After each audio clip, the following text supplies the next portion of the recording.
দেখেন আল্লাহ বলেছেন যদি খেতে চাও পড়তে চাও তোমাকে দুইটা কাজ করতে হবে। ওয়ালাউ আন্না হালাল কুরা আমানু ওয়াত্তাকাউ লাফাতাহনা আলাইহিম বারাকাতিম মিনাস সামাই ওয়াল আরদ।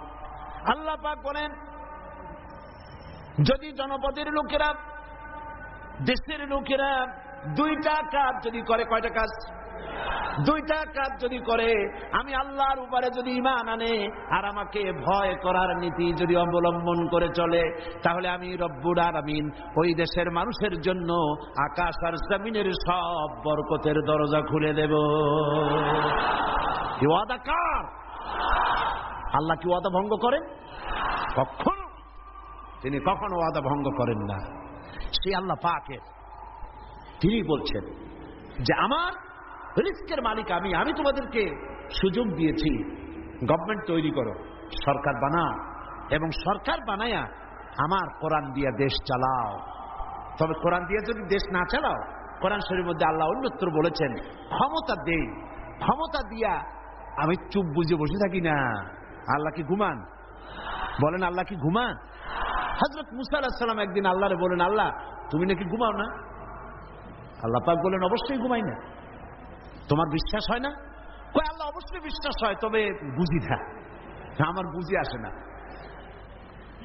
তো যখন তুমি বিশ্বাস করো, বুঝে যখন আসে না, তাহলে আমি বুঝাই দেবো। বিশ্বাস না করলেই তো সর্বনাশ। বিশ্বাস না করলে কি সর্বনাশ। ইব্রাহিম আলাইহিস সালাম আল্লাহরে বলছিলেন রব্বি আরিনি কাইফা তুহিয়াল মাউতা, আয় আল্লাহ তুমি মরারে জিন্দা বানাও কেমনে? আল্লাহ কয় আওয়ালাম তুমিন, বিশ্বাস করো না? হযরত ইব্রাহিম আলাইহিস সালাম বললেন বালা। তিনি নাম বলতে পারতেন, নাম মানে হ্যাঁ, আর বালা মানে দুটো শব্দের অর্থ একরকম না, যদিও ব্যবহারিক পদ্ধতিতে বিভিন্ন জায়গায় দুটো একই অর্থে ব্যবহার হয়, কিন্তু আর্থিক দিক থেকে অর্থাৎ পারিভাষিক দিক থেকে দুটো অর্থে ব্যবহার হয়। হযরত ইব্রাহিম বলতে পারতেন বিশ্বাস করিয়া, নাম। তিনি নাম বললেন না। আল্লাহ বললেন আওয়ালাম তুমিন, বিশ্বাস করো না? জবাবে আমার জাতির পিতা কে বললেন? আমার জাতির পিতা। চিল্লায় কোন কে? আমার জাতির পিতার নাম কি? আমার জাতির পিতা বললেন বালা। এর অর্থ কি? হয় নট। কেন নয়? অবশ্যই বিশ্বাস করি, ওয়ালাকিন লিয়াতমাইন্না কলবি।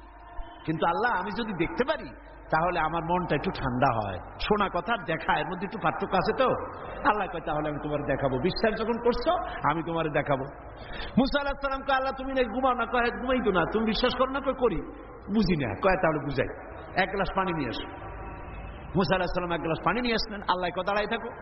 গ্লাস একটা নিয়ে মুসা আলাইহিস সালাম দাঁড়ায় আসছেন। আল্লাহ মুসারে হুকুম করলেন গ্লাস নিয়ে দাঁড়াও, আর ঘুমেরে কইলেন মুসারে ধর। ঘুম এসে মুসা আলাইহিস সালামের ধরছে। এখন হাত গেছে শিথিল হইয়া, হাতের থেকে গ্লাস পড়িয়া ভাঙ্গা টুকরা টুকরা হয়ে গেল। মুসা আলাইহিস সালাম ভয় পেয়ে গেলেন। আল্লাহ রাব্বুল আলামিন বলেন ভয়ের কোনো কারণ নাই, আমি তোমাকে পরীক্ষার জন্য, বোঝার জন্য, তুমি বুঝতে পারো নাই আমি কেন ঘুমাই না, সেই বোঝাবার জন্যই গ্লাস হাতে নিয়ে দাঁড়ায় থাকতে বলছিলাম। তুমি মুসা একটা গ্লাস পানি নিয়ে কিছু সময়ের জন্য দাঁড়াতে পারলে না, ঘুম তোমাকে হাত শিথিল করে দিল, গ্লাস ভেঙে চুরে চুরমার হয়ে গেল। আর ওই তামাম বিশাল আকাশ, এই সোলার সিস্টেম, এই পৃথিবীতে আকাশে জমিনে গ্রহ নক্ষত্র সৌররাজি নবমণ্ডল ভূমণ্ডল কুল কায়নাত পুরা সৃষ্টি আমার হাতের মুঠার ভিতরে রয়েছে। গোটা পৃথিবীর সব কিছুর ট্রাফিক আমি আল্লাহ কন্ট্রোল করি।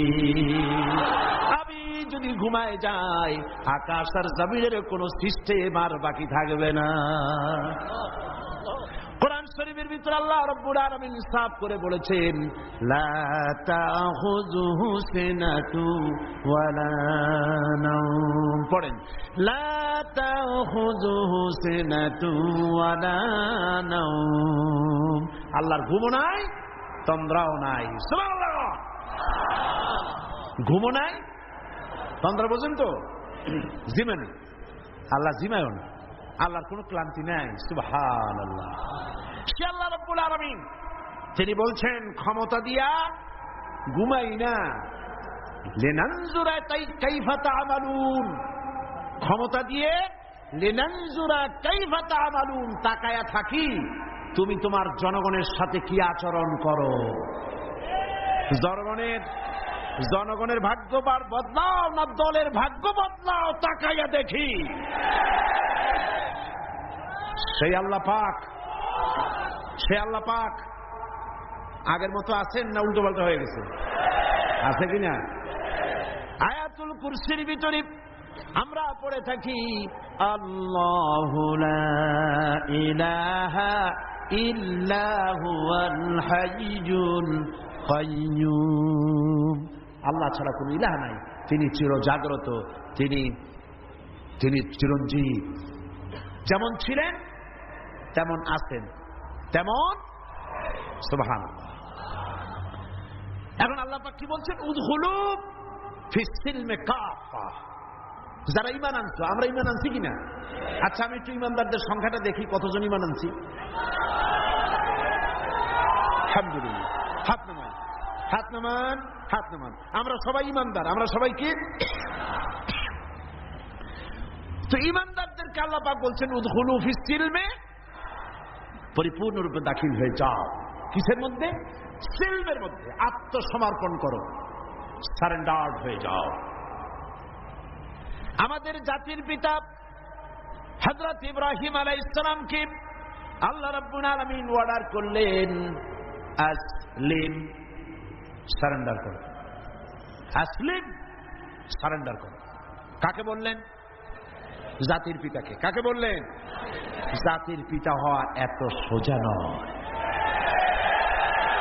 গোটা মুসলিম মিল্লাতের পিতা, তাকে পরীক্ষা দিতে হয়, ইমানের পরীক্ষা, হাবিজাবি ফালতুর পরীক্ষা না। কিসের পরীক্ষা? ইমানের পরীক্ষা, আগুনের পরীক্ষা। নিজের কলিজার টুকরা সন্তান আল্লাহকে খুশি করার জন্য জবাব করার পরীক্ষা।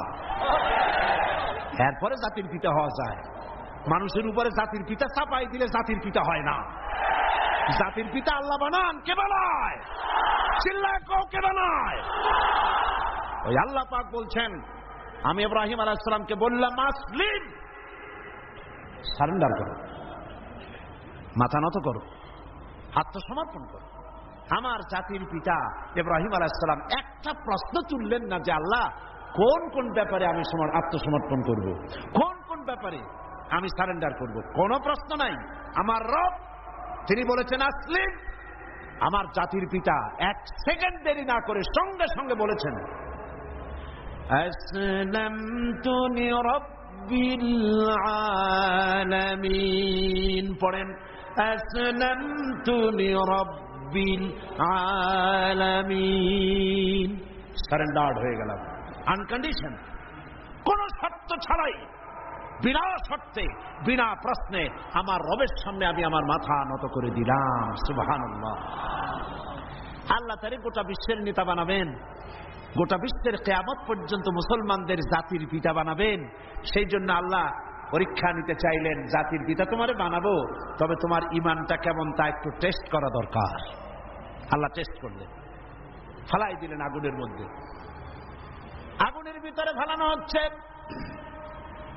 হযরত জিবরাইল বলছেন ইব্রাহিম আমার কাছে সাহায্য চাও, আমি আগুন থেকে তোমারে বাঁচায় দেব, আমার কাছে সাহায্য চাও। চতুর্দিকে লোকেরা দাঁড়ায় দেখতেছে, আগুনের ভিতরে এখনই পড়ে যাবেন। কোন মানুষ এমন আছে এইভাবে করে আগুনে সহজে পড়তে পারে, যিনি জানেন আমি পুড়ে যাব, ওনার পরিণতি কি হবে, আগুনে পড়বেন কি পড়বেন না, তাতে ইব্রাহিম আলাইহিস সালামের জানা ছিল না, ঠিক কিনা? কিন্তু তিনি জিবরাইলের প্রশ্নের জবাব দিলেন, তার প্রস্তাবের জবাব দিলেন। জিবরাইল গো, আমি তোমার কাছে সাহায্য কেন চাইব?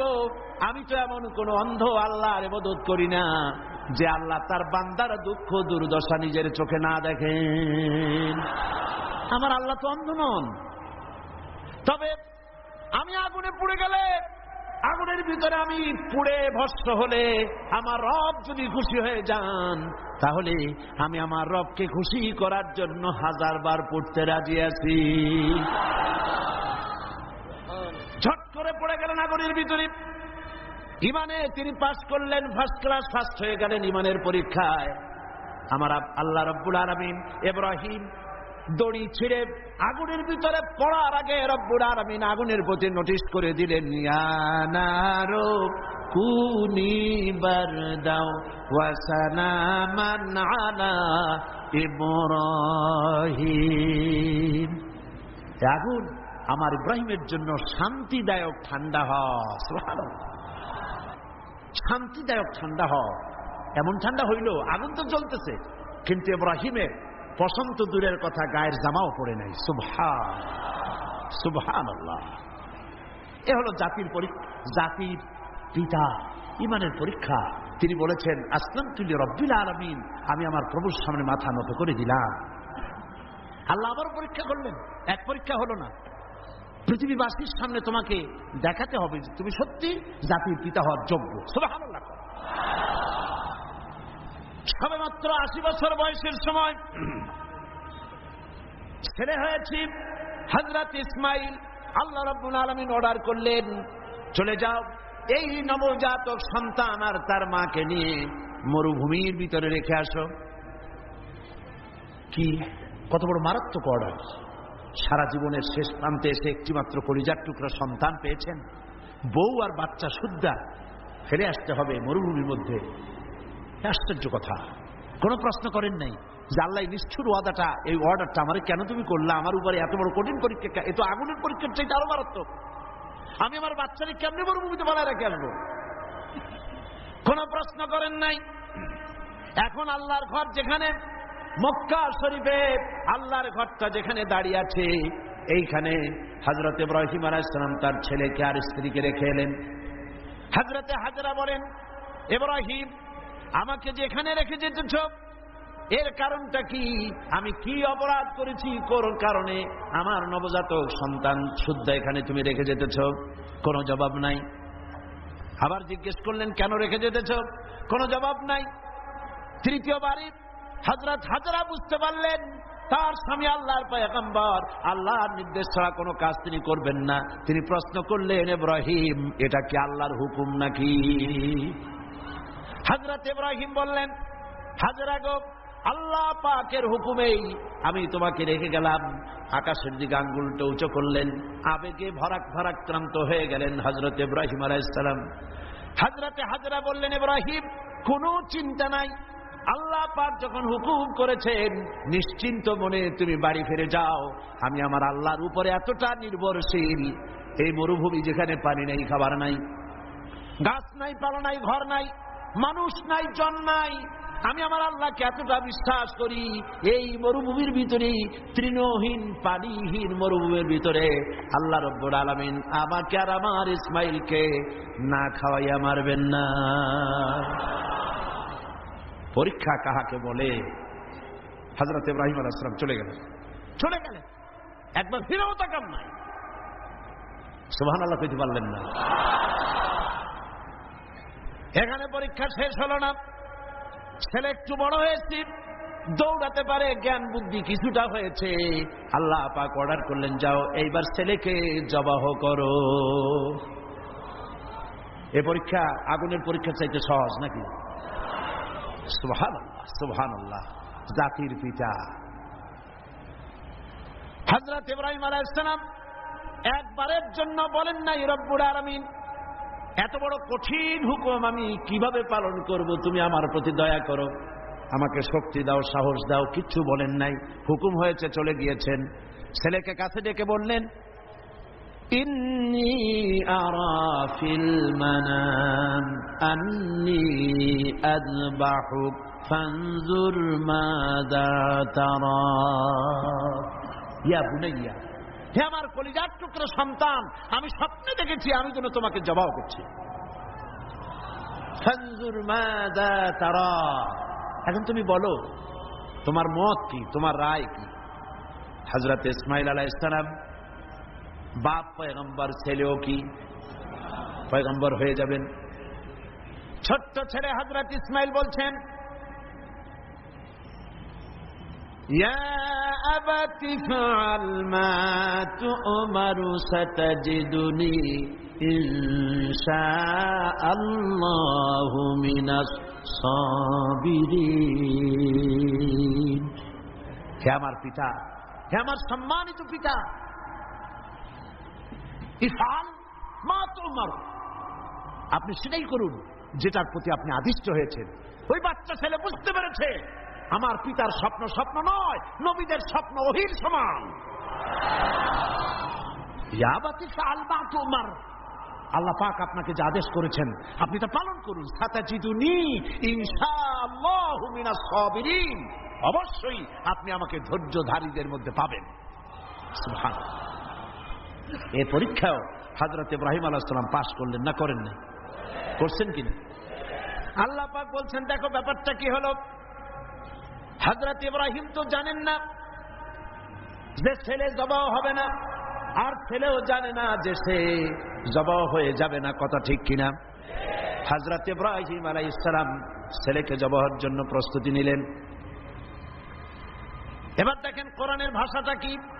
আল্লাহ পাক বলছেন ফালাম্মা আসলামা ওয়া তাল্লাহু লিল জাবিন, ফালাম্মা আসলামা উদখুলু ফিস সিলমে, কাফ আর সেই সিলমুন, এখানেও সেই সিললাম, এখানেও আসছে আসলামা। ফালাম্মা আসলামা, যখন তারা বাপ বেটা দুজনেই আনুগত্যের মস্তককে অবনত করে দিল। হযরত ইব্রাহিম দিলেন, আল্লাহর হুকুমের সামনে মাথা নত করে ছুরি হাতে নিলেন, আর হযরত ইসমাইল পিতার হুকুমের সামনে আল্লাহর হুকুম অনুযায়ী গলাটা পেতে দিলেন। ফালাম্মা আসলামা ওয়া তাল্লাহু লিল জাবিন, গলাটা কাট করে দিলেন। হযরত ইসমাইল বললেন আব্বা একটি কাজ করুন, আমাকে জবাহ করার আগে আমার হাত পা একটু ভালো করে বেঁধে দিন, আর আপনার নিজের চোখটাও একটু ভালো করে বাঁধেন, কারণ আমি আপনার একমাত্র সন্তান। আমাকে জবাহ করতে গেলে আমার গলার উপরে যখন ছুরি ধরবেন আপনার কলিজায় মায়ার উদ্রেক হয়ে যেতে পারে। চোখটা বেঁধে নেন আর আমার হাত পা বাঁধেন, যাতে করে আমার হাত পা আপনার গায়ে না লাগে। আর আমি মরে যাও, আমি জবাহ হয়ে যাওয়ার পর আমার রক্ত মাখা জামাটা নিয়ে আমার মাকে দিয়ে দিবেন, আর বলবেন ইসমাইলের সঙ্গে কিয়ামতের দিন তোমার সঙ্গে দেখা হয়ে যাবে। হযরত ইব্রাহিম আলাইহিস সালাম ইসমাইলকে বাঁধলেন, নিজের চোখ বাঁধলেন, হযরত ইসমাইলকে জবাহ করতে যাবেন। হযরত ইসমাইল বলেন আব্বা আমার একটা ভুল হয়ে গেছে, আমার হাত পায়ে বাঁধন খুলে দেন। হযরত ইব্রাহিম বাঁধন খুলে দিলেন, আর জিজ্ঞেস করলেন বাঁধতে বললে আবার খুলতে বললে কেন? হযরত ইসমাইল বললেন বাঁধার পরে আমার মনের মধ্যে একটা চিন্তা জাগলো, হাত পা বন্ধন অবস্থায় যদি আমারে জবাহ করা হয় তাহলে না জানি কিয়ামতের ময়দানে এমন প্রশ্ন উঠতে পারে যে ইসমাইল আল্লাহর হুকুমে রাজি ছিল না বলে তার বাবা তার হাত পা বেঁধে জবাহ করেছিল। এই প্রশ্ন যাতে না উঠতে পারে হাত পা ছেড়ে দেন, আমি ধৈর্য ধারণ করব, নড়ব না। সুবহানাল্লাহ। হযরত ইব্রাহিম আলাইহিস সালামকে আল্লাহ পাক এই পরীক্ষায় পাস করায় দিলেন। তিনি পরীক্ষায় পাস করলেন। আল্লাহ রাব্বুল আলামিন এবার আমার জাতির পিতাকে ডাকতেছেন, ওয়া নাদাইনাহু আইয়া ইব্রাহিম قد صدقت الرؤيا إنا كذلك نجزي المحسنين وناديناه أن يا إبراهيم, আমি ইব্রাহিমকে ডেকে বললাম ইব্রাহিম قد صدقت الرؤيا, তুমি তোমার স্বপ্নকে বাস্তবে রূপ দিয়েছো। সুবহানাল্লাহ, স্বপ্নকে বাস্তবে রূপ দিয়েছো। ইন্না কাযালিকা নাজজিল মুহসিনিন, এইভাবে মুহসিনিনদেরকে আমি পুরস্কৃত করে থাকি দুনিয়া এবং আখিরাতে। হযরত ইব্রাহিমের নাম যতদিন পর্যন্ত সূর্য পূর্ব দিগন্ত থেকে উদিত হবে আর পশ্চিম দিগন্ত অস্তমিত হওয়ার এই ধারা যতদিন প্রবাহিত থাকবে, যতদিন এই পরিক্রমা জারি থাকবে, ততদিন পর্যন্ত পৃথিবীর জাতি ধর্ম দল মত নির্বিশেষে সকল মানুষের মুখে উচ্চারিত হবে ইব্রাহিম আলাইহিস সালাম, সালামুন আলা ইব্রাহিম। সুবহান। কারণটা হচ্ছে আল্লাহ পাক বলেছিলেন আসলিম, ইব্রাহিম আলাইহিস সালাম বলেন আসলামতু লিরাব্বিল আলামিন, আমি আমার প্রভুর সামনে আমার মাথাকে নত করে দিলাম। এটাই মুসলমানের কাজ, মুসলমানকে আল্লাহ পাক শেখাচ্ছেন। قل إن صلاتي ونسكي ومحياي ومماتي لله رب العالمين পড়েন আমার সাথে قل إن صلاتي ونسكي ومحياي ومماتي لله رب العالمين আল্লাহ পাক বলেন বলো কাদেরকে বলতেছেন আমাদেরকে কাদেরকে বলো বলো ইন্না সালাতি নিশ্চয় আমার নামাজ ওয়া নুসুকি আমার কুরবানি ওয়া মাহইয়ায়া আমার বেঁচে থাকা ওয়া মামাতি আর আমার মরে যাওয়া কার জন্য লিল্লাহি রাব্বিল আলামিন সব কিছু পরওয়ারদিগার तमाम বিশ্বের तमाम জাহানের পালনেওয়ালা রব তার জন্য আমার বেঁচে থাকা আমার মরে যাওয়া আমার নামাজ আমার কুরবানি সব কার জন্য চিল্লায় কোন কার জন্য আল্লাহ পাকের জন্য এই কথাই আল্লাহ পাক বলছেন উদখুলু ফিস সিলমে কাফা পরিপূর্ণরূপে ইসলামের মধ্যে দাখিল হয়ে যাও একটু একটু না রাজনীতিতে তুমি রাজনীতিতে যাবা আমেরিকার দিকে গণতন্ত্রের দিক থেকে যাবা আমেরিকার দিকে রাজনীতির দিক থেকে যাবে তুমি ব্রিটিশের দিকে সংস্কৃতির দিক থেকে যাবে তুমি শান্তিনিকেতন তুমি যাবা দিল্লি গয়া কাশী এর নাম মুসলমান না এগুলোর নাম মুনাফিক এগুলোর নাম কি যারা বলেন নাম কি তোমাকে যেতে হবে মক্কা মদিনা হতে হবে কোন পন্থী মক্কা মদিনা পন্থী হতে হবে উদখুলু ফিস সিলমে কাফা পরিপূর্ণরূপে ইসলামের মধ্যে দাখিল হয়ে যাও অল্প একটু একটু দাখিল হলে চলবে না সুতরাং ধর্ম নিরপেক্ষ হওয়ার কোনো সুযোগ ইসলামে নাই আছে আচ্ছা আপনারা আমাকে বলেন দুনিয়ায় কোন নবী ধর্ম নিরপেক্ষ ছিলেন বলেন একজন নবীর নাম কোন একজন নবীর নাম এই বিশাল জনসমুদ্রের কাছে আমি জানতে চাই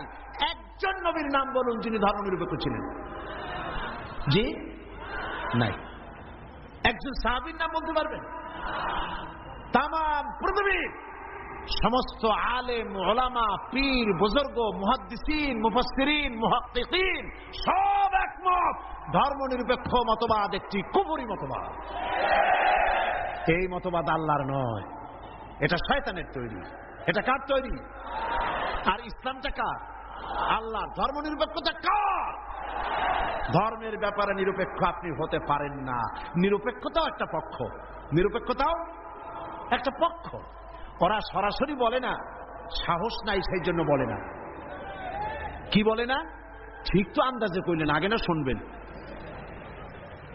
সরাসরি বলে না কারণ এদেশে মুসলমান বেশি সেই জন্য সরাসরি বলে না আল্লাহ নাই ওইটা বলতে পারে না বলে যে আল্লাহ আছে তবে তাদের জায়গাটা একটু সীমাবদ্ধ কোথায় এই জাতীয় মসজিদ বাইতুল মুকাররম তাও তার পাশে যে ফাউন্ডেশন আছে ও দূর আর যাবে না বাইতুল মুকাররম মসজিদ অন্যান্য মসজিদগুলি মসজিদ খানকা মাদ্রাসা এতিমখানা এর মধ্যে আল্লাহ এবং রসুলকে রাখা হয়েছে আর বাকি আমার জীবনের বিস্তীর্ণ অঙ্গনে অর্থনীতি সমাজনীতি রাজনীতি স্বরাষ্ট্রনীতি পররাষ্ট্রনীতি আমার সেক্রেটারিয়েট আমার ক্যান্টনমেন্ট আমার পার্লামেন্ট এসব জায়গাগুলি আল্লাহর উপরে 144 করা হয়েছে রসুলের প্রতি 144 চালু করা হয়েছে এখানে 144 ছাড়া আল্লাহও ঢুকতে পারবে না রসুলও ঢুকতে পারবে না আল্লাহ রসুলকে দুইটা ভাগ করা হয়েছে আমার নামাজ রোজা হজ যাকাত আল্লাহর কথা মতো আর আমার অর্থনীতি সমাজনীতি রাজনীতি এগুলি হবে আমার নিজের চিন্তা মতো এই চিন্তা যারা করেন তারা মুসলমান নন মুসলমান নন মুসলমান নন অবশ্যই মুনাফিক অবশ্যই কি এবার দেখেন আল্লাহ কি বলেন আমরা তো আন্দাজে কথা বলি না আমরা কি আন্দাজে কথা বলি আমাদের দলিল কি জোরে কোন না দলিল কি আমার নবী বলেছেন মান ক্বালা বিহি সাদাকা আমার কোরআন আমার আল্লাহর কোরআন দিয়ে যারা কথা বলে মান ক্বালা বিহি সাদাকা কোরআন দিয়ে যারা কথা বলে তারাই সত্য কথা বলে কারণ কোরআন হলো আল্লাহর কিতাব ওয়ামান আসদাকু মিনাল্লাহি কিলা আল্লাহর চাইতে সত্যবাদী আর কে হতে পারে আল্লাহ পাক বলছেন আফাতুমিনুনা বিবাদিল কিতাবি ওয়া তাকফুরুনা বিবাদ তোমরা আল্লাহ পাকের কিছু কথাকে মানবে আর কিছুকে করবে অস্বীকার এটাই তো ধর্মনিরপেক্ষতাবাদীদের কাজ, ঠিক কিনা? তারা নামাজ রোজা হজ যাকাত করে কার কথা মতো? বলেন না কার কথা মতো?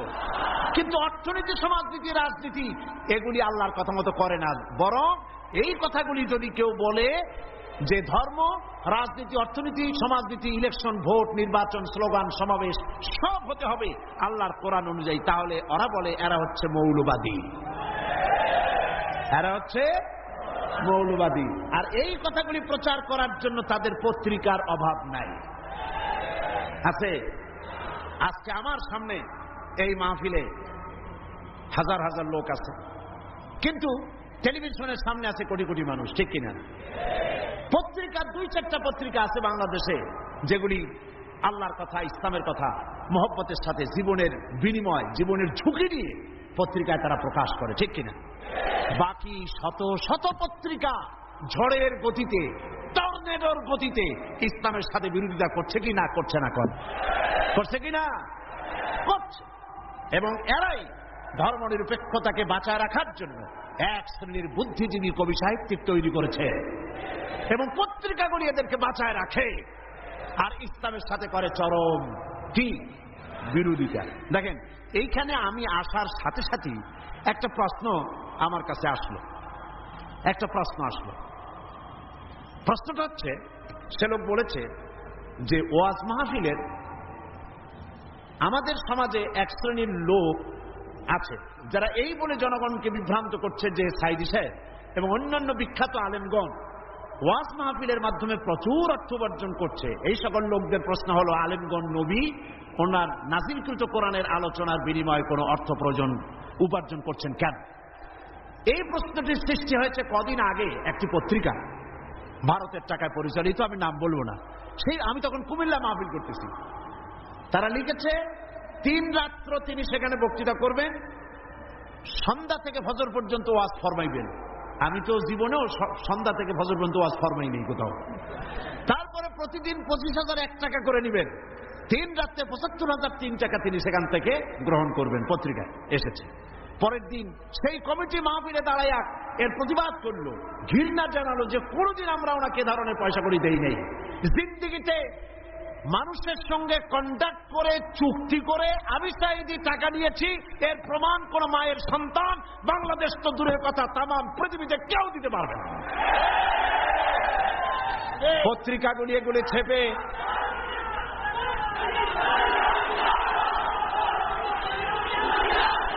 একটাই নমুনা দেখুন, একটা দৃষ্টান্ত শোনাই। আমার একটা নির্বাচনী মামলা চলতেছিল, জানেন কিনা আপনারা? গত মাসখানেক আগে যখন হাইকোর্ট থেকে আমার বিপক্ষে রায়টা গেল, রায়টা হলো একজন মুশরিকের পক্ষে, বিচারপতিরা রায় দিয়েছেন। এ রায়ের প্রতি, বিচারপতিদের প্রতি আমার কোনো বক্তব্য নাই। আইনের প্রতি সবসময় আমরা শ্রদ্ধাশীল, বিচারকদের প্রতি শ্রদ্ধাশীল।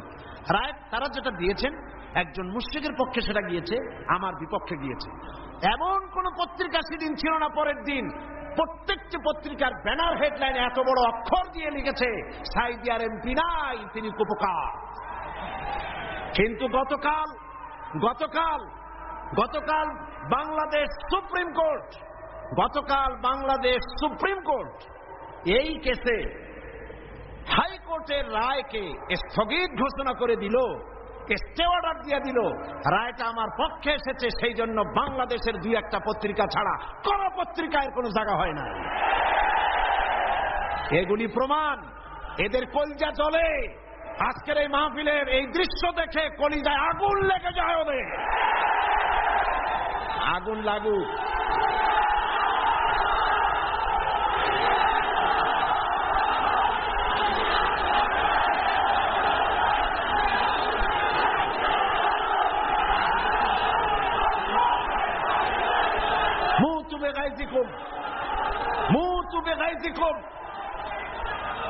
এরা জ্বলতে থাকবে, আর আমার আল্লাহর ফরমান শুনুন। কার ফরমান? ইউরিদুনা লিইউতফিউ নূরাল্লাহি বিআফওয়াহিহিম ওয়াল্লাহু মুতিম্মু নূরিহি ওয়ালাউ কারিহাল কাফিরুন। আল্লাহ পাক বলেন, ওরা চায় মুখের ফু দিয়া আমার আলোকে নির্বাপিত করে দেবে, আমার আলোটারে দুনিয়া থেকে নিভাইয়ে দেবে। আল্লাহ পাক বলেন ওদের মনের মধ্যে যত জ্বালা পোড়া হোক না কেন, আমার দিনকে আমি, আমার দিনের আলোকে আমি প্রজ্বলিত করে রাখবো, এটাকে আমি পূর্ণতা দান করব। ওদের কলজে যত পুড়ুক, জ্বলতে থাকো, পুড়তে থাকো। তোমাদের চোখের সামনেই এই বাংলাদেশের একদিন আসবে যেদিন তোমাদের নাকের ডগার উপর দিয়ে কালেমার পতাকা করে উঠবে ইনশাআল্লাহ। বলেন ইনশাআল্লাহ, বলেন ইনশাআল্লাহ। এবার বিশ্বকবি কি বলেন শোনেন। বিশ্বকবি আল্লামা ইকবাল বলেন, সতীজা কর রহা হ্যায় अजल से ताइम रोज, सतीजा कर रहा है अजल से ताइम रोज, चरागे मुस्तफावी से शरारे बुलहबीस। আবামান কাল থেকে শুরু করে পর্যন্ত নমরুদ, ফেরাউন, হামান, সাদ্দাত, আবু জাহেলের গোষ্ঠীরা নবুয়তের চারাগকে নিভায়ে ফেলতে চেয়েছে, কিন্তু তাদের হাজারো প্রচেষ্টা সত্ত্বে চারাগে মুস্তাফাবি রাসূল করিম সাল্লাল্লাহু আলাইহি ওয়াসাল্লামের জ্বালানো চারাগটা টিম টিম করে জ্বলতে রয়েছে। টর্নেডো, গর্কি এবং ঝড়ো হাওয়ার মোকাবেলা করে জ্বলতে থাকবে ইলা ইয়াউমিল কিয়ামা। কেউ ঠেকাতে পারবে না। পারবে কেউ ঠেকাতে? কেউ ঠেকাতে পারবে না। সুতরাং কোরআন শরীফের কিছু কথা মানবেন আর কিছু কথা মানবেন না, এটার নাম হচ্ছে মুনাফিকি। এটার নাম মুনাফিক। জীবনের সকল ক্ষেত্রে মানতে হবে কার কথা? আল্লাহর কথা। ধর্মনিরপেক্ষতার অর্থই হলো ধর্মহীনতা। এই ধর্মনিরপেক্ষতায় যারা বিশ্বাসী তারাই 1972 সালে বাংলাদেশের সবগুলি ইউনিভার্সিটির মনোগ্রাম থেকে ইকরা বিসমি রাব্বিকাল্লাযী খালাক রাব্বি জিদনি ইলমা কোরআনের আয়াতকে তারা তুলে ফেলেছিল। যারা এই ধর্মনিরপেক্ষতায় বিশ্বাসী তারাই সালিমুল্লাহ মুসলিম হলের মুসলিম শব্দ মুছে ফেলে দিয়েছিল। এই তারাই নজরুল ইসলাম কলেজের ইসলাম শব্দ তুলে ফেলে দিয়েছিল। এই তারাই নিজেদের দলের নামের ভেতর থেকে মুসলিম শব্দটি একটি বিশেষ ধর্মীয় গোষ্ঠীর ভোট পাওয়ার জন্য নিজের দলের নাম থেকে মুসলিম শব্দ বিসর্জন দিতে কুণ্ঠাবোধ করে না। সুতরাং ধর্মনিরপেক্ষ মতবাদ শয়তানের আবিষ্কার। কার আবিষ্কার? ওরা দুইটা আয়াত পেয়েছে কোরআন শরীফ থেকে, দুইটা আয়াত। ওরা বলে ধর্মনিরপেক্ষতাবাদের কথা তো কোরআন শরীফই আছে আর বুখারী শরীফও আছে। কোথায় আছে? কয়ে বুখারী শরীফে আছে লাকুম দীনুকুম ওয়ালিয়া দীন। নাউযুবিল্লাহ। আল্লাহর কোরআনের আয়াত নিয়ে ঢুকাইছে কিসের মধ্যে? বুখারীর মধ্যে। লাকুম দীনুকুম ওয়ালিয়া দীন মানে কি? লাকুম দীনুকুম ওয়ালিয়া দীন অর্থ তারা করেছে যে যার ধর্ম তার কাছে। এটা ধর্মনিরপেক্ষবাদের কথা। তোমরা বাঙ্গালকে হাইকোর্ট দেখাতে চেষ্টা করো। কোরআন পড়তে জানো? লাকুম দীনুকুম বানান করে কেমনে তা জানো? এটা নাজিল হয়েছে কোন প্রেক্ষাপটে তা কি জানো? সুতরাং যা জানো না সে বিষয়ে কথা বলতে এসো না। আমি যদি মেডিকেল সায়েন্স না জানি, আমি যদি চিকিৎসা বিজ্ঞান না জানি, আমি যদি ওষুধপত্রের খোঁজ খবর না রাখি, তাহলে কোন ডাক্তারের প্রেসক্রিপশনের উপরে কথা বলা আমার ধৃষ্টতা। ঠিক কিনা? যে বিষয়ে আমি জানি না, অর্থনীতি যদি আমি না বুঝি, তো কোন অর্থনীতিবিদের বক্তব্যের উপরে আন্দাজে কোন কথা মারিয়ে দেওয়া, মাথা দিয়ে ঠেলা আমার জন্য ঠিক নয়। তো তুমি ধর্ম জানো না, তুমি কোরআন জিন্দেগিতে পড়ো নাই, কোরআন বানান করে কেমনে তাও জানো না, সূরা ফাতিহাও শুদ্ধ করে পড়তে পারো না, লাকুম দীনুকুম শুনিয়ে দিলে মানুষেরে, আর সাধারণ মানুষ মনে করলো মাশাআল্লাহ আমাদের নেতা নেত্রী তো বুখারীও পড়ে দেখা যায়। লাকুম দীনুকুম ওয়ালিয়া দীন প্রেক্ষাপট কি? কাফেরেরা বলেছিলেন হে রাসূল, কাফেরেরা বলছে কুরাইশ নেতৃবৃন্দ, হে রাসূল, হে মুহাম্মদ সাল্লাল্লাহু আলাইহি ওয়াসাল্লাম, আসো ধর্ম আমরা 50-50 করে ভাগাভাগি করে নিই। এইরকমের করে ঝগড়া ভাগড়া করা কোনো লাভ নাই, আসো আমরা 50-50 করি। বলে কিরকম? বলে কিছুদিন আমরা মসজিদে ঢুকে তোমার আল্লাহর দুই একটা সেজদা দেবো, আর তুমি কিছুদিন আমাদের মূর্তিগুলোর সামনে এসে একটু প্রণাম দিয়ে যাইও। ধর্ম ভাগাভাগি করে নিই। এই সময় আল্লাহ পাক এই আয়াত নাজিল করলেন। এই সূরার নাম কি? আল্লাহ রাব্বুল আলামিন ওহী নাজিল করে দিলেন, কুল ইয়া আইয়ুহাল কাফিরুন লা আ'বুদু মা তা'বুদুন। হে কাফের বলো, হে নবী বলুন, হে কাফেরেরা, আমরা যার ইবাদত করি তোমরা তার ইবাদত করো না, তোমরা যার ইবাদত করো আমরা তার ইবাদত করি না। সুতরাং লাকুম দীনুকুম ওয়ালিয়া দীন, তোমরা তোমাদের দিন নিয়ে থাকো, আমরা আমাদের দিন নিয়ে থাকি। এটা তো নিরপেক্ষতার কথা নয়, এটা তো পক্ষের কথা। তোমরা তোমাদের ধর্মের পক্ষে থাকো, আমরা আমাদের ধর্মের পক্ষে থাকি। এইটারে তারা বানাইছে নিরপেক্ষ আয়াত। নাউযুবিল্লাহ। কোন শয়তান এদের শিখাইছে আল্লাহই জানে। এরপরে আরেকটা আয়াত তারা বেছে নিয়েছে, সেটা হচ্ছে লা ইকরাহা ফিদ্দীন, ধর্মের মধ্যে বাড়াবাড়ি নাই। নামাজও পড়ে না জীবনে, ওদের সে লোকই বক্তৃতা করে কোরআনের আয়াত দিয়া। লা ইকরাহা ফিদ্দীন, সুবিধাবাদ জিন্দাবাদ। লা ইকরাহা ফিদ্দীন মানে কি? ধর্মের ব্যাপারে বাড়াবাড়ি নাই। সেটা কি? সেটার অর্থ হচ্ছে প্রলোভন দিয়ে, ভয় দিয়ে, অথবা পয়সা কড়ি দিয়ে, অথবা চাপ সৃষ্টি করে কোন ক্রমে অন্য কোন ধর্মের লোককে মুসলমান বানানো যাবে না, এ ব্যাপারে বাড়াবাড়ি করা যাবে না। এটাই হচ্ছে আয়াতের মূল বক্তব্য। লা ইকরাহা ফিদ্দীন, ধর্মের ব্যাপারে বাড়াবাড়ি করা যাবে না, সুতরাং তুমি নামাজ পড়ো, রোজা করো, এটারে আর অর্থনীতি সমাজনীতিতে আইনো না। এটা হলো তাদের বক্তব্য। নাউযুবিল্লাহি মিন যালিক। আপনারা আমাকে বলেন, রাসূল করিম সাল্লাল্লাহু আলাইহি ওয়াসাল্লাম তিনি কি রাষ্ট্রপ্রধান ছিলেন না? আমি বুঝি না মানুষের মাথার মধ্যে এই চিন্তাগুলি কেন আসে না। রাসূল সাল্লাল্লাহু আলাইহি ওয়াসাল্লাম একটা রাষ্ট্র পরিচালনা করেছিলেন, তিনি কি রাজনীতি ছাড়াই রাষ্ট্র পরিচালনা করছিলেন? বলেন আপনারা। তিনি যে রাষ্ট্রের প্রধান ছিলেন সেটার পরিধি ছিল 12.5 লক্ষ বর্গ মাইল। রাসূলুল্লাহ নবীদের মধ্যে একাই রাজনীতি করেছেন, আর কেউ করে নাই। এমনটি হয়েছে এই কোরআন শরীফে। আর কারো নাম আপনারা জানেন যিনি রাজনীতি করেছিলেন, যিনি রাষ্ট্র চালিয়েছিলেন? বলেন তো নামটা কি? ইউসুফ আলাইহিস সালাম। তিনি খাদ্য এবং অর্থ দপ্তরের মন্ত্রী ছিলেন। একদিকে রাসূল, আর একদিকে অর্থ এবং খাদ্য দপ্তরের মন্ত্রী। কোন দেশে? মিশরে। এরপরে গোটা মিশরের প্রেসিডেন্ট হলেন কে? ইউসুফ আলাইহিস সালাম গোটা মিশরের প্রেসিডেন্ট, দাউদ আলাইহিস সালাম প্রেসিডেন্ট, সুলাইমান আলাইহিস সালাম तमाम পৃথিবীর প্রেসিডেন্ট, রাসূল করিম সাল্লাল্লাহু আলাইহি ওয়াসাল্লাম তিনিও প্রেসিডেন্ট। তিনি ইন্তেকাল করার পরে হযরত আবু বকর রাদিয়াল্লাহু তাআলা আনহু সহ সাহাবীরা রাজনীতি ছেড়ে দিয়েছেন নাকি? বলেন, ছেড়ে দিয়েছে নাকি? হযরত আবু বকর, যার সম্পর্কে রাসূলুল্লাহ বলেছেন तमाम পৃথিবীর মুমিনের ঈমান যদি এক পাল্লায় রাখা হয়, আর এক পাল্লায় যদি আবু বকরের ঈমান রাখা হয়, দুনিয়াবাসী দেখতে পাবে तमाम পৃথিবীর মুমিনের ঈমানের তুলনায় এক আবু বকরের ঈমানের পাল্লাটা ভারী হয়ে যাবে। তিনি খলিফাতুল মুসলিমিন ছিলেন, আমিরুল মুমিনিন ছিলেন, প্রেসিডেন্ট ছিলেন। হযরত ওমর রাদিয়াল্লাহু তাআলা আনহু গোটা বিশ্বের অর্ধেকটা পৃথিবীর প্রেসিডেন্ট ছিলেন, যার সম্পর্কে রাসূল বলেছেন লা নবিয়্যা বাদি ওয়ালা রাসূলা, আমার পরে নবীও হবে না, রাসূলও হবে না। কিন্তু যদি কেউ নবী হতো আমার পরে, লাকানা ওমর, ওমর অবশ্যই আল্লাহর নবী হয়ে যেতেন। হযরত ওসমান জিন্নুরাইন তিনি প্রেসিডেন্ট ছিলেন।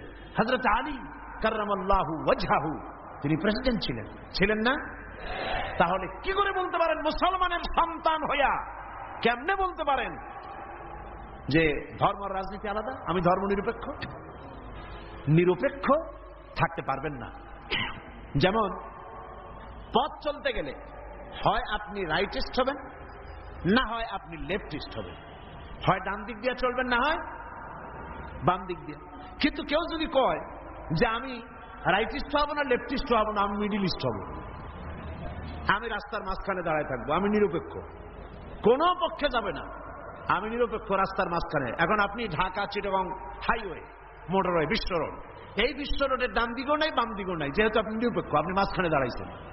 আপনার এই মাঝখানে দাঁড়াবার স্বাদ মিটিয়ে দেবে ট্রাক বাবাজি আইসা, জনমের স্বাদ মিটিয়ে দেবে। ঠিক কিনা? ঠিক কিনা? তাহলে মুসলমানের আপনারা আপনাদের অবস্থান ঠিক করুন, কোন দিকে যাবেন? ডান দিক না বাম দিক না মাঝখানে? কোন দিকে? ডান দিকে। আসহাবুল ইয়ামিন, ডান দিকের নেতৃত্ব দিয়েছে নবীরা, এবং এই নেতৃত্ব দিয়ে তারা ডানপন্থীদের নিয়ে যাবে জান্নাতে। কোথায় নিয়ে যাবে? আর বামপন্থীদের নেতৃত্ব দিয়েছে শয়তান। আমি জানি না, বুঝি না, মুসলমান হইয়া মুসলমানের ঘরে জন্মগ্রহণ করে বামপন্থী আন্দোলন কেমনে করে আমার মাথা ঢোকে না। কোরআন শরীফে বলা হয়েছে আসহাবুশ শিমাল বামপন্থী, এই বামপন্থীদের নেতা হলো শয়তান। শয়তান বামপন্থীদের নেতৃত্ব দিয়া কিয়ামতের দিন নিয়ে যাবে জাহান্নামে। কোন দিকে নিয়ে যাবে? জাহান্নামে নিয়ে যাবে। সুতরাং আপনি ডিসাইড করুন, আপনি ঠিক করুন কোন দিকে যাবেন, ডান অর বাম অথবা মাঝখানে, কোন দিকে? যদি আপনি বামে চলে যান জাহান্নামে যেতে হবে। যদি মাঝখানে দাঁড়ান, রাস্তার মাঝখানে দাঁড়ালে ট্রাক যেভাবে আপনাকে জীবনের স্বাদ মিটায় দেবে মাটির সাথে মিশিয়ে দিয়ে, ওইভাবে করে আপনি ডানপন্থীও হলেন না বামপন্থীও হলেন না, মাঝখানে দাঁড়িয়ে আছেন, অবস্থান মানুষকে বুঝতে দিলেন না, মুনাফিকের জায়গায় দাঁড়ায় আছেন।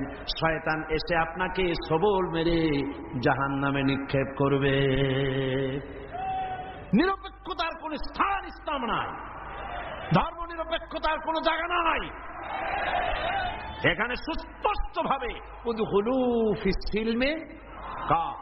পরিপূর্ণরূপে ইসলামের মধ্যে, সিলমের মধ্যে পরিপূর্ণরূপে দাখিল হয়ে যাও। 16 আনা শুধু এতটুকু নয়, পরিপূর্ণভাবে ইসলামের ভিতরে আসো। নামাজে, রোজায়, হজে, যাকাতে, ওঠায় বসায়, চলায় ফেরায়, বিয়েতে, শাদিতে, পার্লামেন্টে, বঙ্গভবনে, ক্যান্টনমেন্টে, সেক্রেটারিয়েটে, দোকানে পাটে, রান্নাঘর থেকে শুরু করে বঙ্গভবন পর্যন্ত সর্বত্র কিসের মধ্যে দাখিল হও? উদখুলু ফিস সিলমে কাফা। 16 আনা পরিপূর্ণরূপে ইসলামের মধ্যে দাখিল হয়ে যাও। অল্প একটু হলে পরে হবে না, 2 আনা 4 আনা হলে হবে না, পরিপূর্ণরূপে ইসলামের মধ্যে দাখিল হওয়ার জন্য আল্লাহ রাব্বুল আলামিন এই আয়াতে কারিমার মধ্যে নির্দেশ করেছেন। বাকি কথা আমি আগামী কাল বলবো ইনশাআল্লাহ। মুনাজাতের জন্য দাঁড়ানো লোকেরা সবাই বসেন, যত লোক দাঁড়িয়ে আছেন সবাই বসুন। এত বড় মাহফিলের মোনাজাত পাওয়া নিশ্চয়ই সৌভাগ্যের ব্যাপার, ঠিক কিনা গো?